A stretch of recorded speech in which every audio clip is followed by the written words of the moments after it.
Riverfront. How may I direct your call? Billy Corgan, please. One moment, please.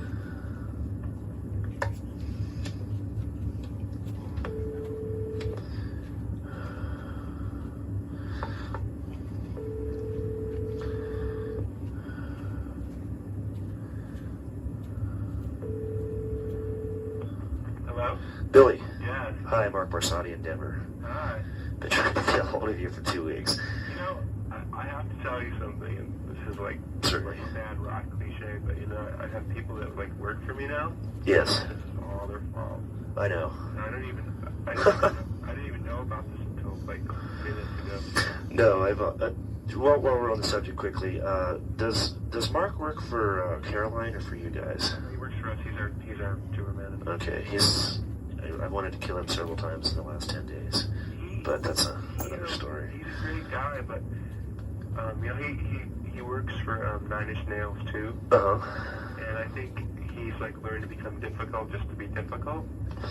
I think so. And that's really not how pumpkins work, you know. Yeah. Well, I don't want to spend too much time on this, but and again, I didn't suspect that you guys knew anything about this, but we had 2 interviews supposedly set up from going back a week ago Friday that didn't go through, and 3 times he's had me call him, and then he's been asleep at the time that I've called, and he's bitched me out for calling him and waking him up. You're kidding. No, I'm serious. And it's been like totally fucked. But anyway, I finally got you on the line. I'm glad. Well, I'm sorry that it turned out this way. Well, hey, I'm already 2 days past deadline, but my boss is going to give me time to do it, so I'm really glad. Wait a second, here's the evil man himself.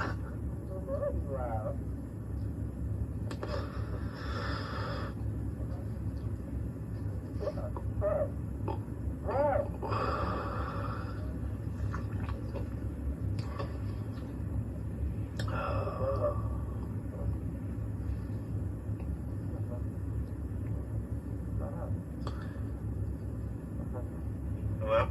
Hello. I just told me it was evil. Okay, anyway, you can spank him later. But anyway, let's get on with the interview now, since I have to get with this real I'm quick. really not that hard to get a hold of. No, tell that. No. Once you get past Mark, it's fine. Anyway, could we start out with like a quick history of the band, how you guys got together, when, all that kind of crap? Well, I'm getting to the point where I've told this story so many times, and I find it really uninteresting. And not even because I'm the one telling it. I just think it's a really uninteresting story. Well, you can always lie and make it work. No, I'm not a liar. It's just kind of this basic premise of like, you know, I had a band in '86. It was a disaster. A band in Florida. Came back to Illinois. Sat in my room for like 2 years. And, you know, came up with this, I don't want to say concept, because it's not really a concept, but just this idea of like, okay, this is the kind of band I'm going to have, this is how it's going to be, this is how it's going to operate, and this is going to be the means to an end. Well, so, you know, I set out to find people that would fit into that kind of mentality of very hardworking, but like more ambitious and not so like, oh, you know, let's try and be the next replacements, you know, which is a very common attitude, like in Chicago. So, you know, I found the right people. Nothing too interesting there. It was just a matter of time, I think. Yeah. What was you said you came up with the idea. What was the actual idea? Well, to create an environment by which you could pretty much do anything you wanted to do and not have it be out of context. You know, if you define a band as being very wide scope, then I think people will accept you as that.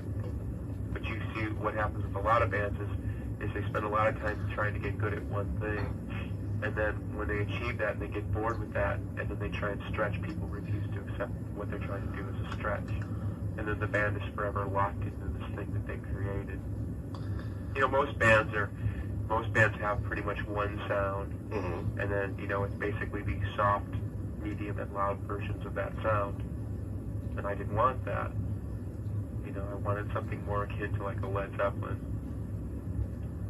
where, you know, you could just pretty much do whatever you wanted to do, and as long as it was good, people would accept it. And I mean, that's a lot easier said than done, especially for a band that, when we started, you know, I was 20, James and Darcy were 19. And that was what, 89? 98? 88. Okay. You know, I mean, we were just fucking kids, you know.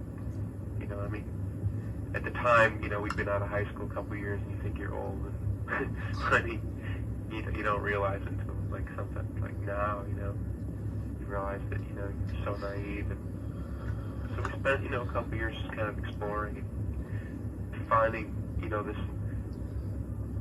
setting up something that would be able to grow from something and not be stifling and a drag. Okay. You said you wanted the band to be a means to an end. What is the end that you're shooting for? You know, the total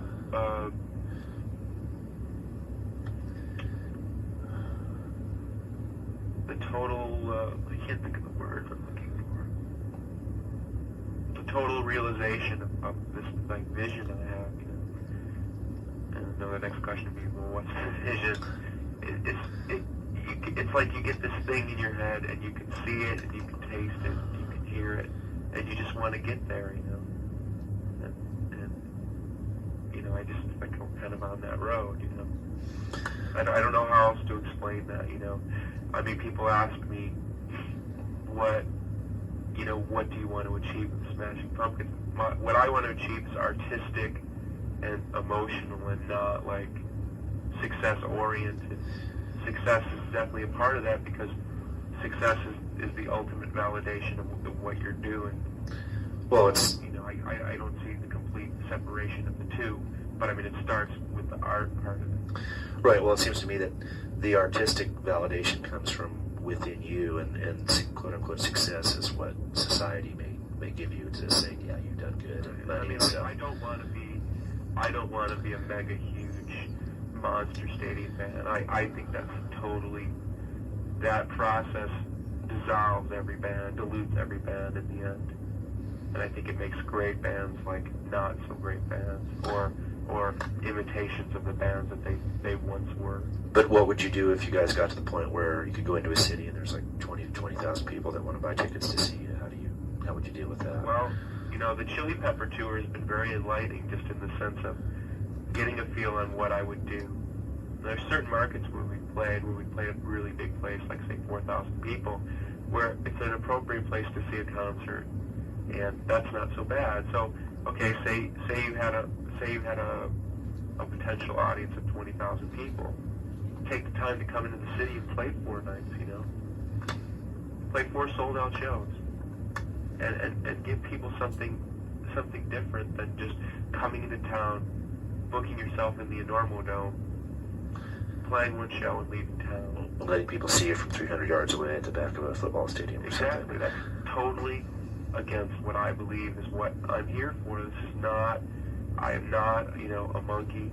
And TV has really jaded people with the fact that they can see people that they know up close.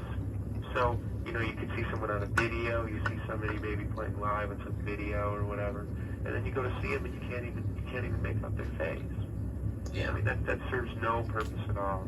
I think all that does is just kind of weaken what got the person there in the first place.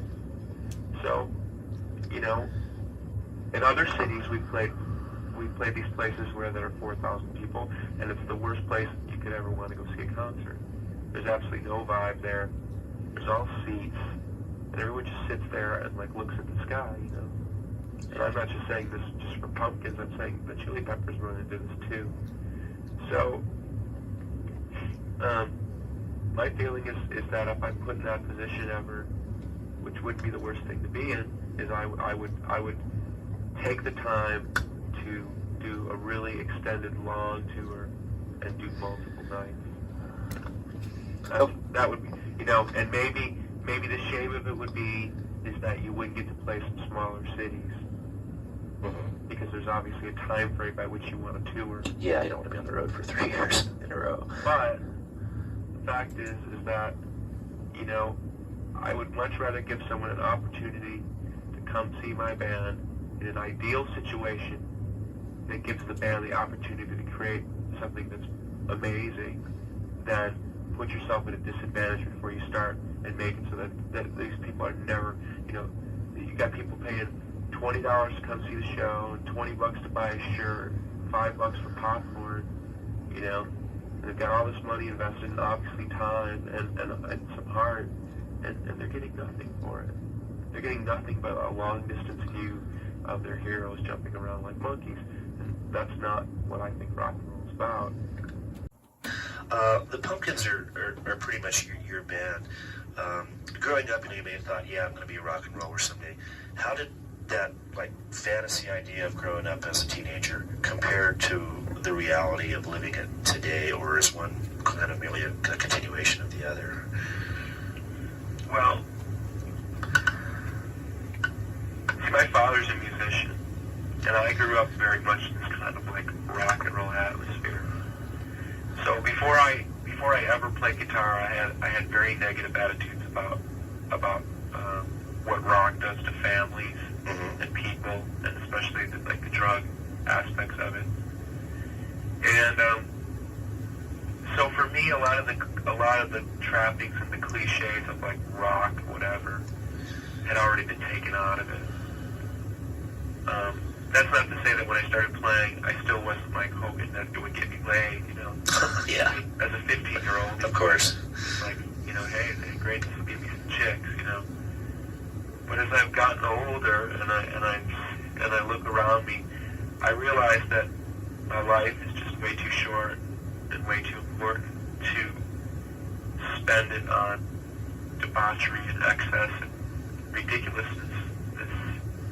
And I don't know. In the end, I mean, I just it's kind of a simple thing to say, but it becomes a choice between like your own pleasure and like creating art. It comes down to really kind of a duel between the two. And you have to choose between, say, your happiness on one level, which is like a creature comfort happiness level, and then your happiness on at like a artistic satisfaction level.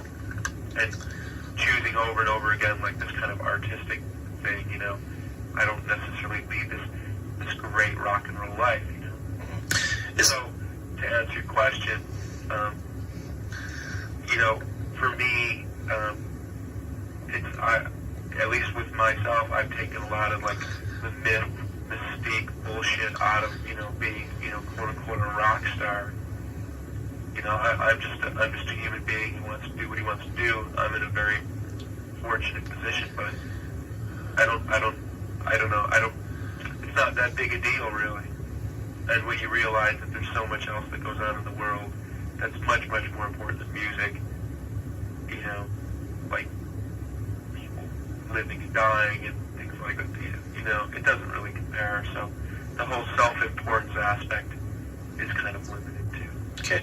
Is there a place, though, where sort of like the creature pleasure comforts and the pleasure derived from artistic creation can kind of intersect? I think so, but I think you have to be a really honest person with yourself. You know, I'm not a saint, you know, I'm not here to claim myself the, you know, the straight edge boy of 91. But it's just like you can kind of objectively step back from your life and realize that, you know, you're alive, your brain is functioning at 100%, and that you have this kind of short window by which to create something that can literally sustain you for the rest of your life, you know? And I don't know, it's like that opportunity seems so important that it kind of overshadows everything. Okay. How did you come up with a name for the group? Or was it just one of those? It was just kind of like out of the air. Popped into the air, you said, okay. There was no band. I just kind of came up with this dumb name. And it was like, oh yeah, you know, Smashing Pumpkins. And I would tell people it was like this mythic band that didn't exist. Yeah. How did you guys get signed with Caroline? It was just kind of your basic, you know, slow buzz. You know, it only took us like 3 years, which for most people, they thought that was a pretty long time. Yeah. You know, it's just, the music business is amazingly incestuous. And you know, people fucking chat their heads off about what's going on. And I think, you know, in the end, people are always so star for new bands, you know. They get so tired of bands so quickly. You know, they're always kind of looking. So there's a lot of people who strictly are interested in new bands and the new bands only. Once bands put out a record, then they're on to the next new band, you know. Right, and That whole network of people, that's what they strictly concentrate on. Yeah, as an up and coming band on on kind of an indie label, I'm sure you guys haven't seen a great deal of material return right now. How is being out on the road with probably the biggest tour with a quote unquote a bigger band, the Chili Peppers and all that? How are you perceiving the business end of rock? Is it like a pain, a challenge? What is your perception of it at this point? Well, I've always looked at as the business end of things as something not to be ignored, because you're only going to be a chump if you don't pay attention. You get screwed. In the end, it's your money, and anybody that thinks that they can just flip around and be a rock star and not pay attention to their money is kind of stupid. We'll end up getting screwed. And, I'd like to think that the hair falls out. It's like I'll have some money so that I can do, whatever else it is I want to do for the rest of my life. I definitely don't want to go back and dig a ditch, Yeah. I mean, hopefully, opportunities will provide other opportunities, but if they don't, at least I'd like to make sure that I've got some money. I mean, money can't buy you happiness, but it definitely can buy you some time, to do what you want to do. Yeah, the time and opportunity to pursue your happiness. We've always approached the business thing as like, okay, we have to work within this framework, There's no other way around it. It's like one time I told my mother all about, I tried to explain to my mother the music business. Uh-huh. And she said, after I finished this whole, half-hour thing, she goes, wow, that's really fucked. Isn't there any other way? And I was like, no, this is it. You have to accept the system or forget it. It exists, and you either accept it or you don't. So we've tried to really learn and understand why the music business works the way it does, so that we can achieve maximum control over it. Because in the end, I mean, you're still somebody else's puppet, but at least you can get as much out of it as you can. Album cover, artwork, who produces your records, all those things. And we have control over all that, and those are the things that matter to us. Right. Okay, one more question on the business end. We'll get into the music a little bit more. I understand you guys have already signed with Virgin for your next album. Is that correct? Yeah, it is true, but I don't like to talk about it. It's so silly, it amazes me how much attention is paid to that. Okay, well, as you say, it is, part and parcel. You have to do the business end to be able to do the other end, but we can leave that off. I guess on Gish, you wrote all the songs except I Am One, which was written by you and James. Is that correct? Do you plan to keep that much creative control in the future, or give more to the other band members? Well, it's not even so much like control as it is that I'm definitely the visionary part of the band, and when you write a song and it's your song, even if people contribute to it, it's still your song, and that's kind of how we define, That's not to say there's no contribution from anyone. Right. But all those songs are mine, and even I Am One, it's still pretty much considered my song. It's just me and James came up with the music together. It's just the way things work.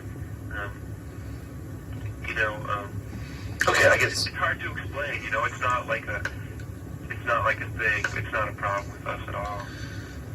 Okay, I guess control was the wrong word. I guess to rephrase the question, do you foresee, at least in the near future, that you will be writing the vast, percentage of the material, or are you going to seek more input and say, come up with a song, Darcy or whoever? I'll let that go. Go ahead. I think,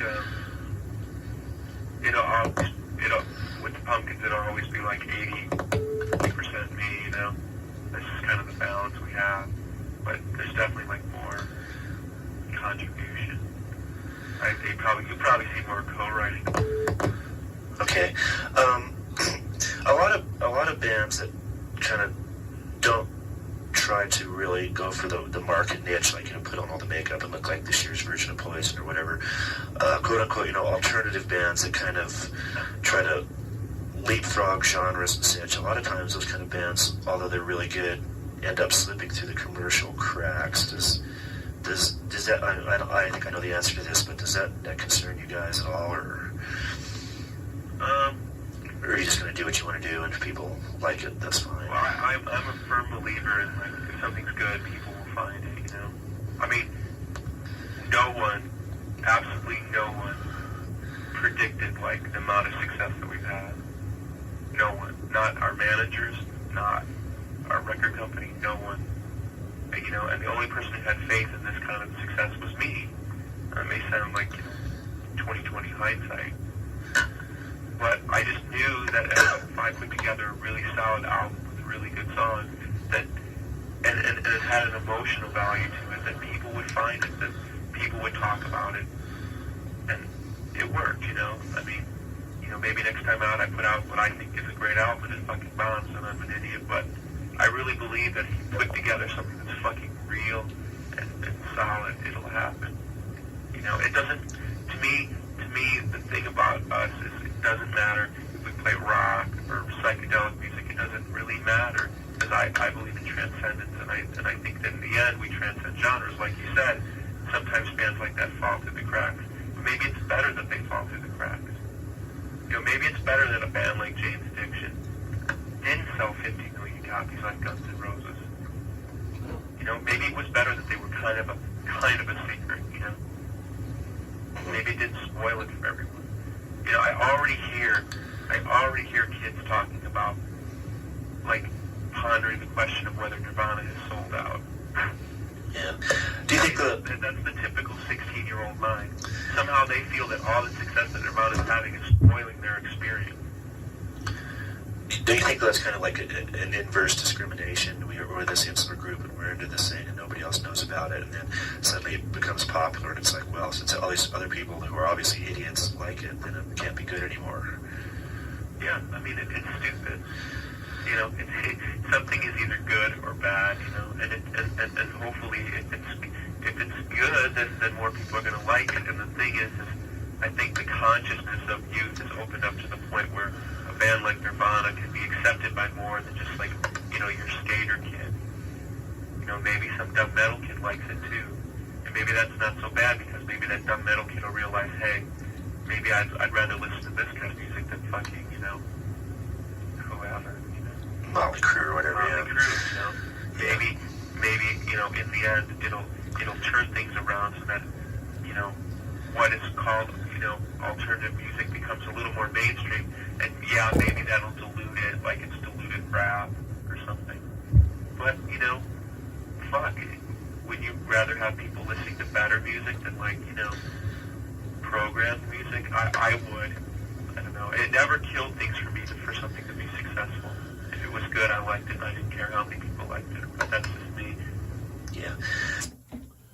You said that you guys don't want to be, like, quote unquote rock stars, and I don't mean that by the cliche thing of the 5 chicks in the back of the limo or the drugs or whatever. But being a rock star, just in terms of a level of success with the public, can that have a good connotation, or does it necessarily have to be bad? Well, on the positive end, I think you can use that kind of attention to a semi-positive effect.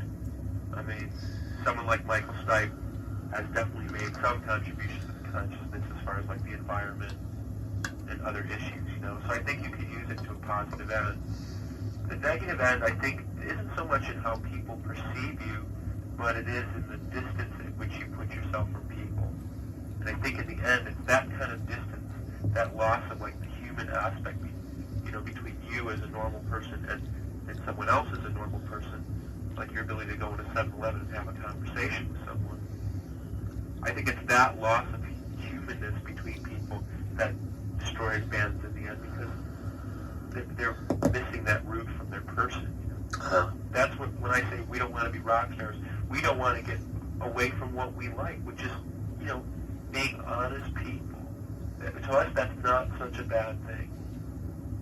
It doesn't mean you can't, like, look nice, and it doesn't mean that you can't, like, maybe have a little bit of a fucking attitude.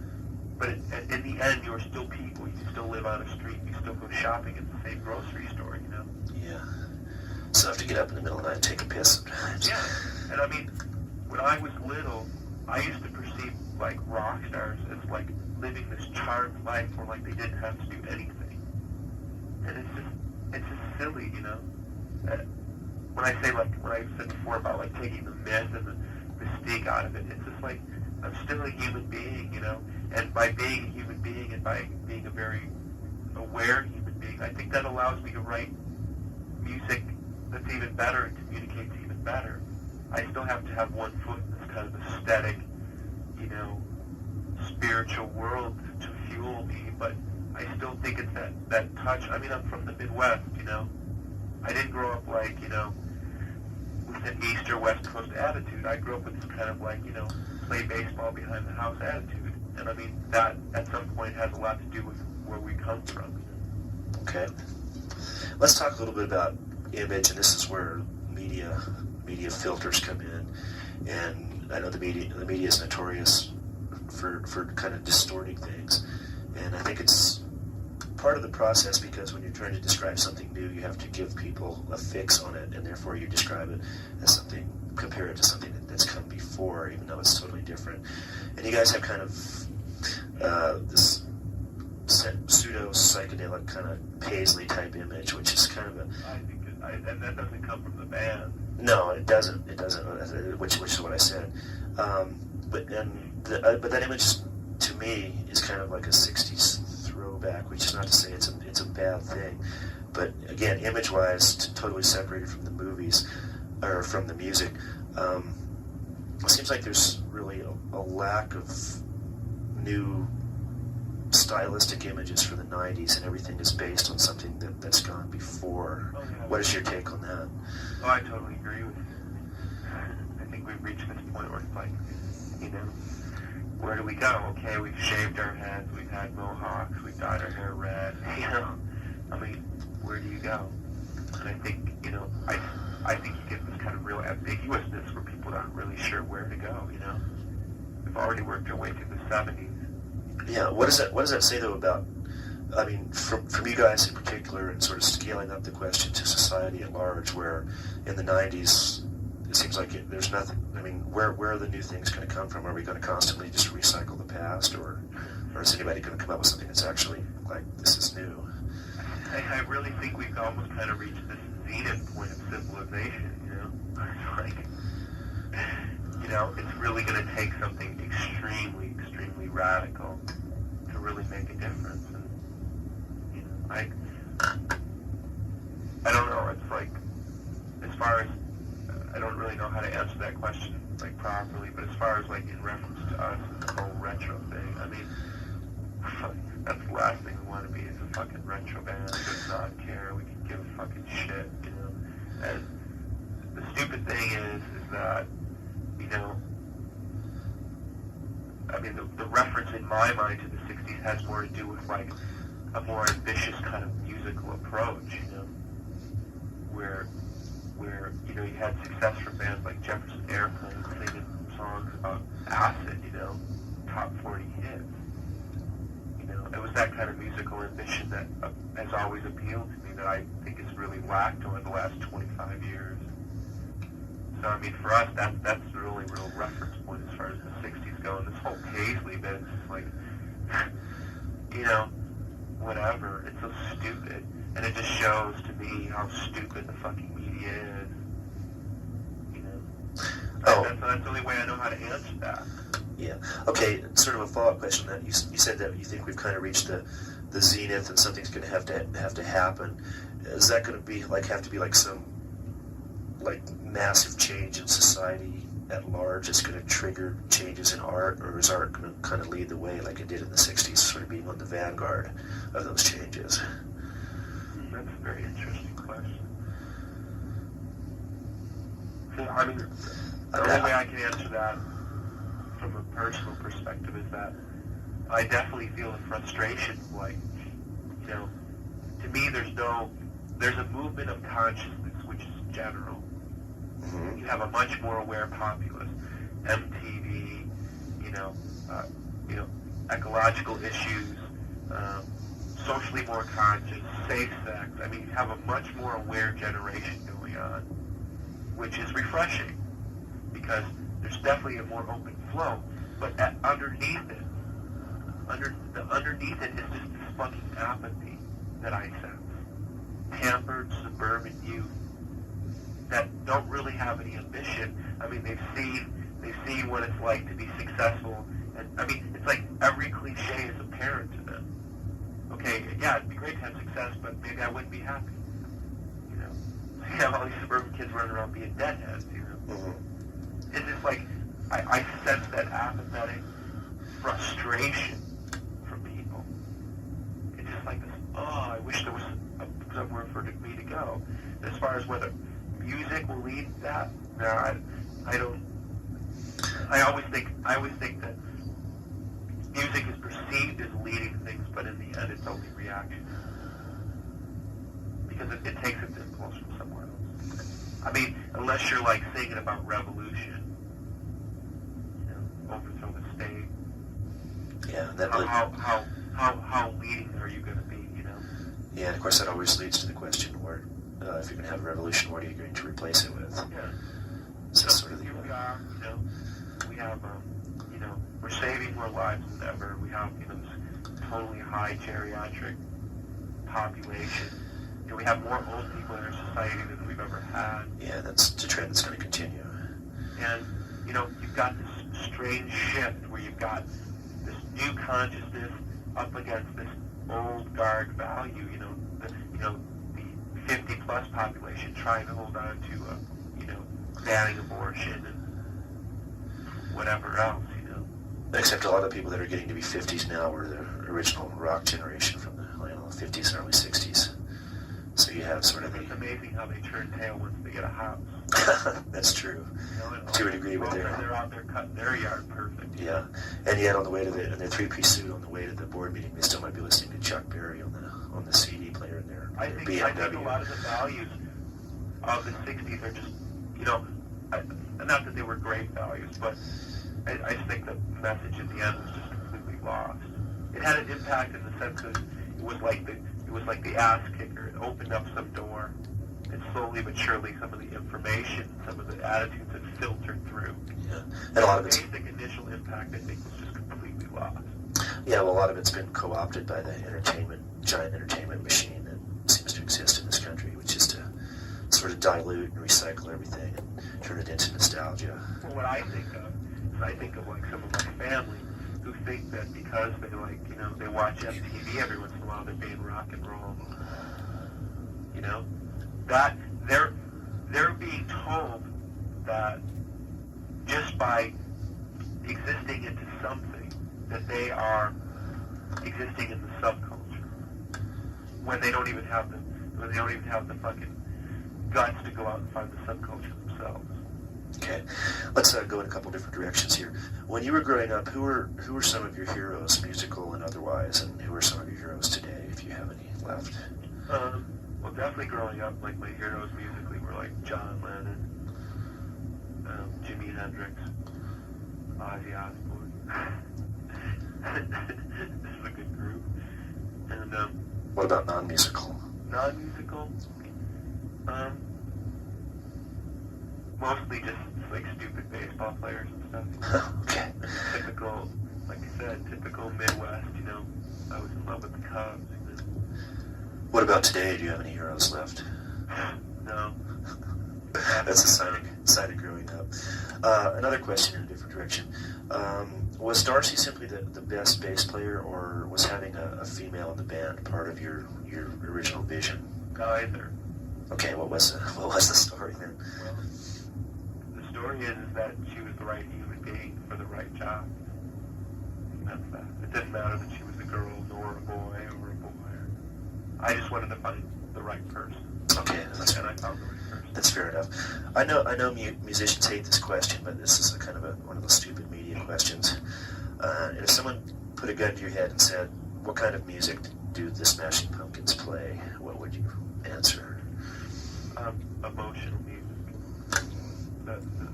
It's like defined more and more in my head every day that we as a band really aren't playing music to play music. We're playing music to feel, or to either become the medium for emotion or to be symbolic of the emotions we feel. It's, in the end, to me, it's not about music. It's about like transference of some kind of energy. So the music is just a medium for the transference of energy. Yeah, so that's why I say it's not important for us to be defined as a rock band, a psychedelic band. It doesn't matter to us.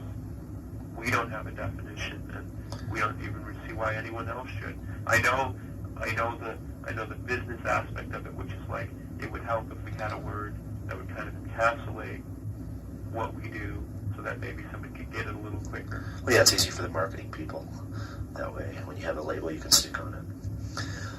Let's talk a little bit about some songs, and I don't want you to say like what is the song about, but just whatever you want to say about it, whether something about the writing of the song or whatever, just whatever you want to say about any of these songs, if anything. I'll start out with Snail. Well, see, I never talk about what my songs are about. So. Okay, well, I'm not asking you to tell me what. It's a difficult position to be put in. I'm not asking so much what it's specifically about. You mean just like some kind of reaction? Just anything that you want to say about it, yeah. About the writing of it or whatever. I would say Snail is probably the most realized song of the album. Most real live? No, life?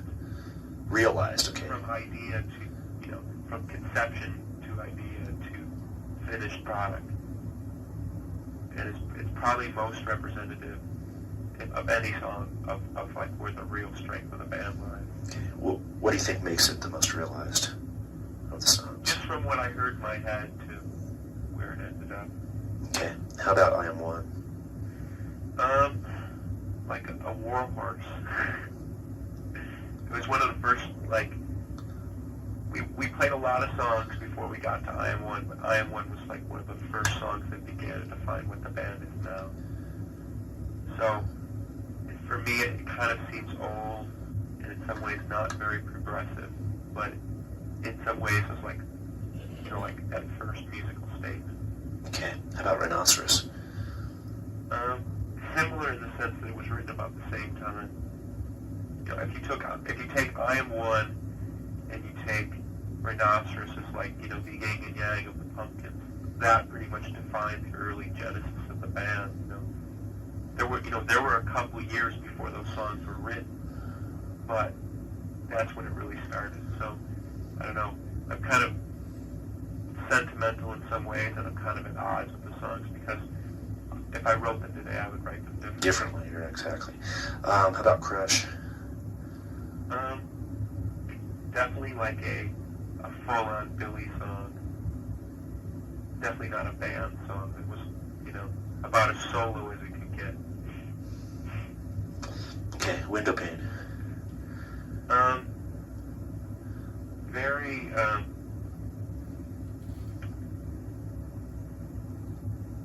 it's like that pretty much, as far as sonics goes, that's definitely where my head's at.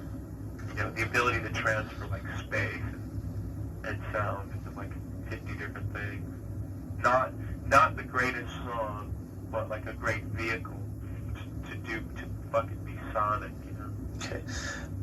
I guess this question sort of reflects of going back to the 60s and trying to tie everything into everything else, but is the title an LSD reference at all, or does that have nothing to do with it? Actually, it's not an LSD reference, but see, that's like the whole joke in my brain, Give somebody a reference that seems so blatantly obvious that that's what they'll assume when it has nothing to do with it at all. Okay, that's why I asked the question.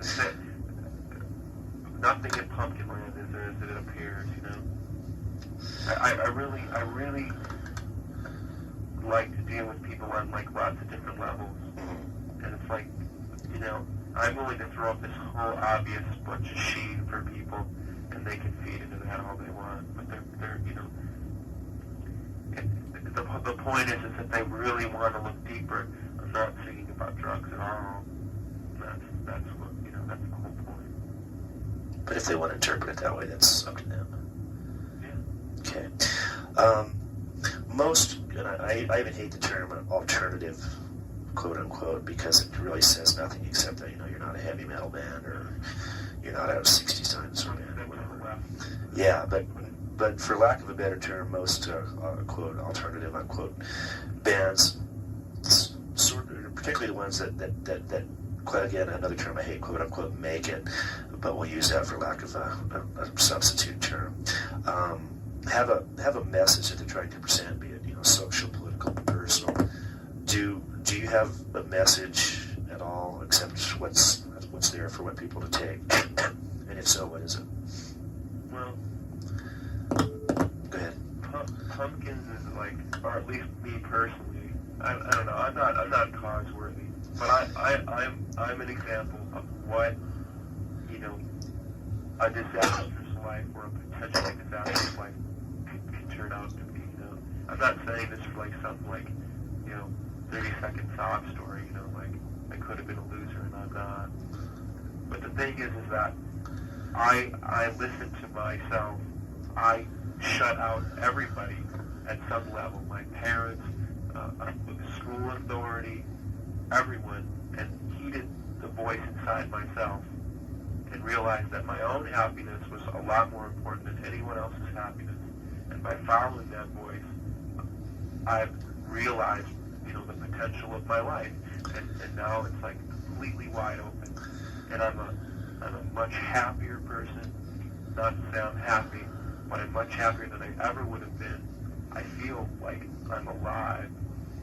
And that at its core is the great thing, symbolically about a band. So we have no message except just fucking be your person. If you're meant to be, a book writer or you're meant to be a carpenter, there's nothing wrong with that. Heed what's inside you. And I just saw somebody I haven't seen for about 6 years, and she was telling me how she works with the fabrics. That's all she does. She's so happy and so fulfilled because she's doing what she wants to do, and her parents want her to be a lawyer. And it just sounded, it was like the same story, fill in the blank with a different thing. Right. Rock fabric.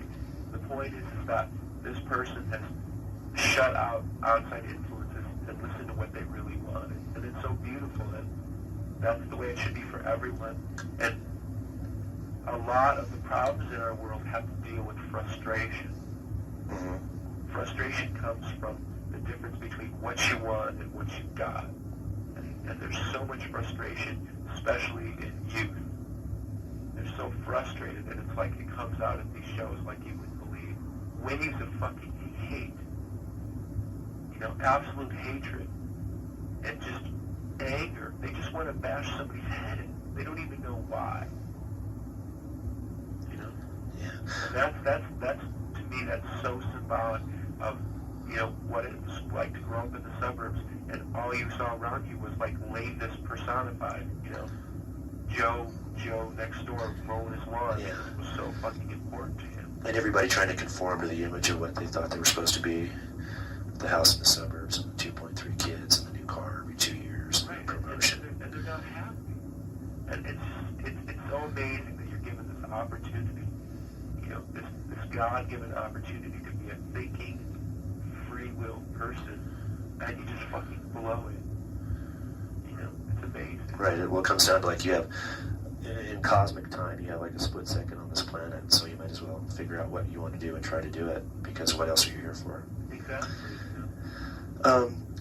Okay. Well, I've read an interview with you in this, being in the press, I know that interviews aren't always accurate, so if this isn't accurate, let me know.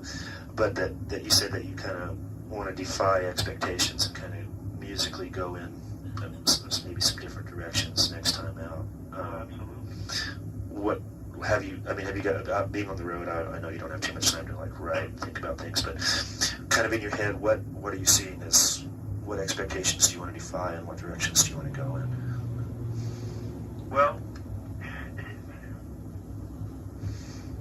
it's kind of hard to explain because it's like expectations, at least from a close level with the band, are kind of subtle, You kind of smell them, And a lot of people would like me to write like a team spirit, you know, which Mm-hmm. most people around me know that I'm completely capable of. So you have that end of things. And then you also have this kind of expectation that we kind of mellow out a little bit. You know, that we're a little too punk rock for our own good, at least as far as business is concerned. And I think the expectation at some level that we're going to fall flat on our face. There's something about being aggressive and self-assured that it's like at some level people almost want to see you fail. You know, and that's not like the paranoid me talking. That's like me being very objective. You sense, you know, people like to see you go up, and then down to the ground. You know. Mm-hmm. That's very true. So we have roughly like about half an hour written, you know, very loosely, not even together. Mm-hmm. But the sound is definitely different. It's much more like impactful in a lot of ways that Gish wasn't. And I think it won't. In some ways, Gish is very schizophrenic, you know, and it'll be just as diverse, but it won't seem as schizophrenic. It'll seem very much more seamless. And the people that know me very well that I've played the new songs for, there's like this kind of thread that runs through the music that in some ways wasn't there on Gish. So, and as far as expectations go, I mean, we're just going to make an album that's just going to be so fucking amazing.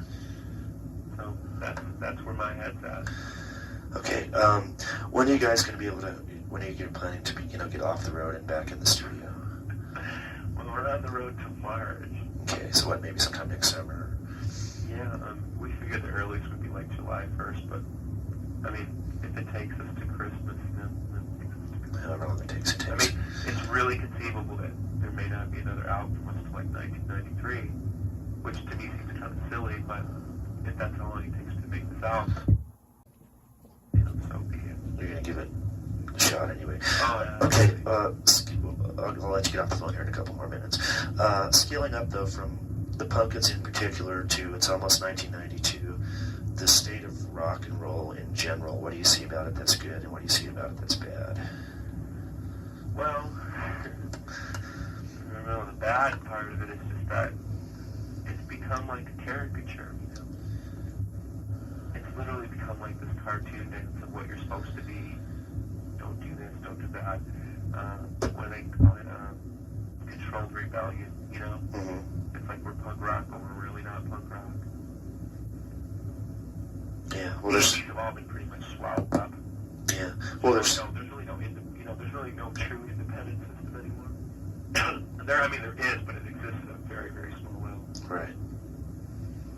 And again, there's 40 years of images and expectations to be played off of that people have already assumed that this is. And the question is like, okay, how do you top, like, say, Let's Up? Okay, how do you top that, and/or how do you beat the myth of it? You see what I'm saying? Yes, I do. So how do you? You don't. You just play a different game. I mean, that's what the Pumpkins is about. We're trying to play a different game by different rules. We're forcing our record company to deal with this different. We're forcing, even in some ways, media to deal with this differently, whether they want to or not. I mean, I am a completely honest person, and I know for a fact that 9 out of every 10 people who do interviews are not honest people. They play the party line, and they say what they think they should say. I know a lot of things that I say are going to read wrong, come out wrong, probably hurt my career, but I don't fucking care because I've made up my mind that I'm going to play this game very differently. The Pumpkins is not about creating like this, like this front, that we can hide behind. We have totally decided to go with the people that we are, flawed and good and bad. Yeah. And it's really strange. It's as simple as it sounds. It's a completely new thing to a lot of people. And I'm not talking about like guy on the street. I'm talking about music industry people. Yeah, they're used to having it, all the rules codified and having all things done a certain way. And somebody comes along and defies those expectations. I don't think they know how to deal with it. I mean, I don't want to sound like I'm fucking from outer space because, I mean, we're not. We're still a fucking, band, and we still play music. We still have to get up on stage. You know what I mean? Mm-hmm. At some point, it's limited. You can only go so far because you're still in the same fucking medium. It's not like we're playing these new instruments Right. in our garage. Still comes down to bass guitars, drums. Right. See. So as far as I'm concerned, there's only one definitely completely untapped element, and that is like spine, heart, and soul. Okay. Full on, whether people like it or not. Okay. What is there anything good about the state of rock and roll as we move into the middle of the 90s? Well, I think the good thing is that it's not as compartmentalized as it was. It's very common for someone to listen to rap. People I know listen to Public Enemy and Flint and Guns N' Roses, and Black Sabbath and Patsy Cline or, whoever. It's like, I think music is slowly reaching the point where it's not a big deal whether you like one genre or not. Yeah, skipping around more. It's like I don't know, maybe they feel they have more of a choice, or it's okay to have a choice. I don't know. Okay. It seems like that 16-year-old stigma of I only like UFO is kind of gone out of music, somewhat. Yeah, somewhat. Not enough as it hopefully will. Again, in an interview I read with you, this gets back to kind of the business end, about when you guys first got together, about your weird relationships with a lot of the other Chicago bands and how you were playing the game and came on real aggressive and everybody sort of either ignored you or hated you or didn't know how to react to you. Now that you're kind of up on a different level out with the Peppers, and I'm not talking about them per se, but you're kind of on another level, how are those relationships and interactions and attitudes with other people been now that you're up on sort of a different level? Absolutely fucking great. And that just totally shows me that the problems that we had were rooted in insecurity. It had nothing to do with like music. I mean, to play with a band like Pearl Jam and to play with a band like the Chili Peppers, you don't even have to like all their songs and all their music, but both bands come from like this kind of soul-rooted source, and they're really good bands. So you have this, at least you have a respect on a level which says these bands have made some good decisions and are trying, and in the same respect, those bands I think kind of look at you the same way. There's less insecurity at this level, and it's great because you can sit down and you can be human with people, and you don't have to play this fucking dumb rock game. Okay. Billy, I guess I'll just finish up with this. Is there anything that you'd like to say about anything about the band, the music, society, rock and roll, or whatever? Anything about anything that I have not asked you about that you would like to expand upon? I don't know, man. It's a fucking crazy world. And That's what makes it interesting, though. it definitely makes it interesting, but it's hard to... it's like I've shut off this whole aspect of my person as far as the world is concerned because I just can't deal with it. And I know like Darcy and I feel very much the same way. It's like the world to us is so completely overwhelming. I mean, the rest of the world, and it's just like, it's kind of scary, Oh, it's definitely a scary place. A lot of shit going on. A lot of it not very nice. So, great. Let's play some rock. Stand in the corner and play some rock. It makes everything better for a little while. At least for 45 minutes. Well, hey, you have to live in the present, so if you can do something that makes you and other people feel good for now, then, what more can we do besides try to make the now a little better? Well, God gives you a little mission, and you just kind of got to go with it. Yeah. It's not to change the world, that's for sure.